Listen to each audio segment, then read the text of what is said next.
Howdy folks, hope you're doing staying safe. I love my intro, hope you guys do too. Let me know that down in the comments if you love it. But we're going to review the one of the steel boats from the steel event, the CHIKUMA II. I didn't know there was a CHIKUMA 1, but I don't have the CHIKUMA 1. But so what is she essentially? She's a T-rate tone with smoke, with some better output and input.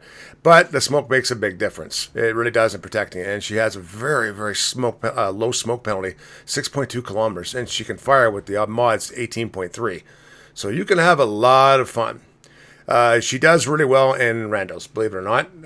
Doesn't do so well in asymmetrical. Does okay in co-op. Does okay depending on what the operation is. But I'll have to get more into it because I'm an aggressive player. This is not really an aggressive boat, if I'm being honest. But let's get into it. Let's go look at the armor layout. What do we got here? I love what Wargaming does. Alright. Armor, there we go. Yeah, 25 the nose, 27. You could be overmatched by pretty much any tier 7 battleship out there. Citadel's kind of low in the water, which is not too bad, but you can be nailed from plunging fire from distance, so be careful. Hit points, almost 41,000. 13 torpedo. Attack craft. Okay, so she's got 2 craft that come out every, 105 seconds? I think it's 110 seconds at first, but I've got it down. The torpedoes only do 6 kilometers. They're 50 knots or slow. They do 7,200 damage. It's not too bad, but she can boogie. They're kind of fun to actually have for spotting too. Here's the main shtick, 203s. They do reload every 16 seconds. It's terrible. Even with turret traverse, I got it down to 25.1. It's actually 30 seconds.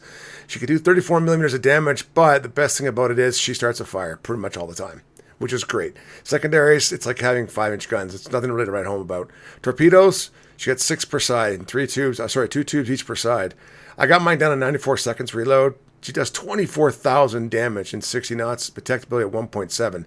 The torps in this boat are no joke, and they got a huge range of 15k. Up there. There you go, airstrikes. You get, I wish the depth charges were down to 25 seconds, if I'm being honest, but it's not. It's a standard package. Look at the maneuverability, 37.3 knots. She can juke and jive. Rudder shift time is not too bad at 10 seconds. I like that. And here's kind of the big shtick with all this things.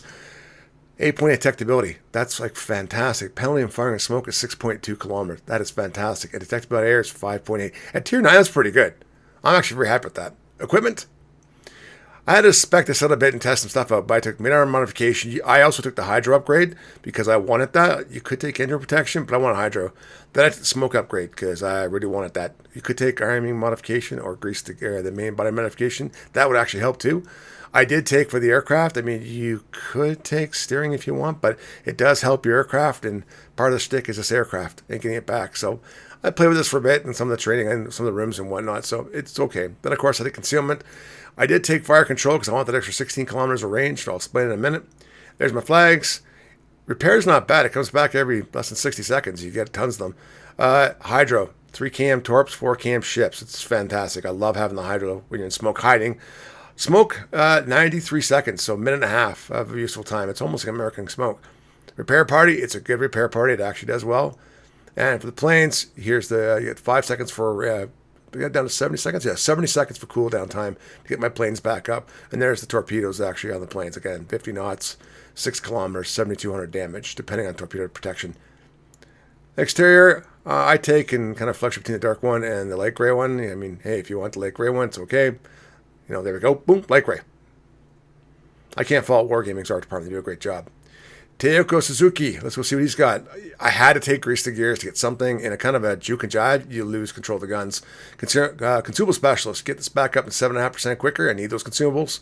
Gun feeder, because you're going to be switching between HE and AP quite a bit. 10%. This is where I got my torpedo tubes down. I did take priority target because I want to see how many people are locking onto me. You guys know me. I take adrenaline rush so I can shoot more. It is what it is. I did take superintendent because I want more charges of all of my consumables because I'm going to go through them pretty much the entire game. And of course, then I take concealment and I take RPF located. I think that's essential for a cruiser nowadays for submarines and for destroyers. This guy managed to actually look at the torpedoes go. Isn't that cool? Actually, torpedoes used to actually do that in real life. But anyway, okay, so let's talk about it. Let's just calm the pace down a bit here. Co-op, she's phenomenal. I'm going to go brawl it out with this Kalina here. This guy, destroyer player, was really good. I mean, I gave him a comment in the game. He was a super nice guy. But there's your stick. Comes off 2 planes. You can actually torp it. It's not too bad.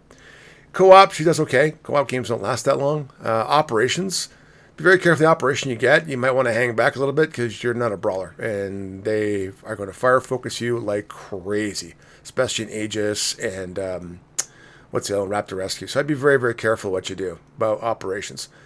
I think I waved both these shots, but yeah.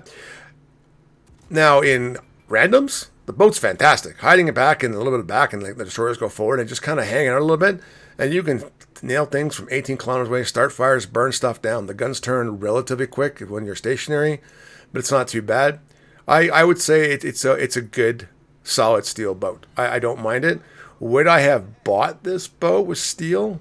To be honest, no. I had to have one of my teammates. Chad convinced me to do it. I don't regret it. It's a lot of fun, but I don't see it as a. It's not OP. It's not that kind of a boat, but it's a good boat. I'm very happy with it. I love how a dead ship torpedoes my teammate. Yeah, bots always cheat. Anyway, I got it. I'm happy. The only one I don't have is Shimento, and I'm not going to get it. I'm out of CP, and I don't even have 36,000 steel left anymore. So let me know in the comments how many of the steel ships did you get. What do you guys think if you have it?